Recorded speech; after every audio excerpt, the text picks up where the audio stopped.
မင်္ဂလာပါကျွန်တော်အခုပြောမှာတော့ February Regular IC ပေါ့အကြောင်းပေါ့နော်ဒီ February Regular IC တွေလည်းကျွန်တော်တို့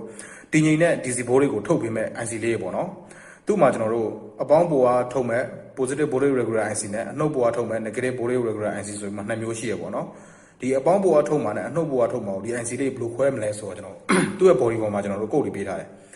ဒီ IC ရဲ့ body ပေါ်မှာ78နဲ့စတယ်ဆိုရင်တေချာတယ်78 series ဆိုရင်အပေါင်းပိုအားထုတ်မဲ့ IC 79 series နဲ့စတယ်ဆိုရင်တေချာတယ်အနှုတ်ပိုအားထုတ်မဲ့ IC ပေါ့နော်ဥပမာကျွန်တော်တို့ body ပေါ်မှာ78 Alan ပေါ့နော် Alan 705ဒါဆိုရင်7နဲ့စတဲ့အတွက်အပေါင်း5ဖို့ထုတ်မယ် Alan 7905ဆိုရင်ဒါ79နဲ့စတဲ့အတွက်အနှုတ်5ဖို့ထုတ်မယ်ပေါ့နော်ဒီမှာဆိုရင်ကျွန်တော်တို့ဒီဒါ body regular IC လေးပေါ့နော်သူ့ရဲ့ body ပေါ်မှာကျွန်တော်တို့ဒီမှာဆိုရင် MC 7915CT ပေါ့နော်ဒါဆိုရင်အနှုတ်15ဖို့ထုတ်မယ်ပေါ့နော်နောက်တစ်ခုဒါလေးမှာဆိုရင်ဒါသိမမြင်အောင်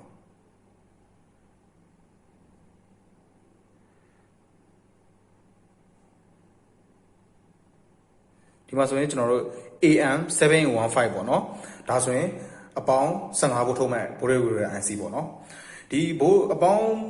ထုတ်တဲ့ body regular IC ရောအနှုတ်ပို့တဲ့ထုတ်တဲ့ body regular IC နှစ်ခုစလုံးလုံးစွမ်းချက်ကအတူတူပဲပေါ့နော်သူ့မှာခြားနာရည်ရှိတယ်ဒီမှာဆိုရင်ဒါ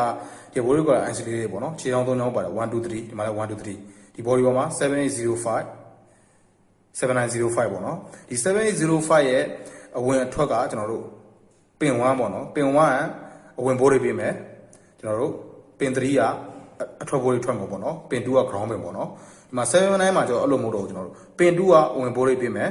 ပင်3ကအထွက်ဘိုးတွေထွက်မယ်ပင်1က ground ပင်ပေါ့နော်ဒါကသူ့ရဲ့ symbol လေးပေါ့နော်ကွာခြားပါတယ်လုံးဆောင်ချက်တူပေမဲ့အဲ့မှာသူ့ရဲ့ series တွေကတော့အများကြီးရှိရပေါ့နော်အကုတ်တွေကတော့ဥမာ Alan L ပေါ့နော်78 series ဆိုရင်ဒါအပေါင်းပိုးအားထုတ်မယ်ပေါ့နော် MC 7 series ဆိုလည်းအပေါင်းပိုးအားထုတ်မယ်ပေါ့နော် AM 7 series ဆိုလည်းအပေါင်းပိုးအားထုတ်မယ်ပေါ့နော်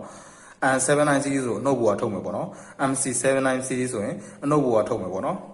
နောက်တစ်ခုကကျွန်တော်တို့အဲ body regular IC တွေမှာကျွန်တော်မိမိထုတ်ချင်တဲ့အထွက်ပိုးအားပေါ့နော်ဥပမာကျွန်တော်တို့ကဒီအောက်ပို့မှာ5ပို့ထုတ်မယ်ဆိုရင်ဒီအဝင်ဘိုးတွေကကျွန်တော်တို့အနည်းဆုံး2ပို့ပုံနေရမယ်ကျွန်တော်တို့7ပို့ပေါ့နော်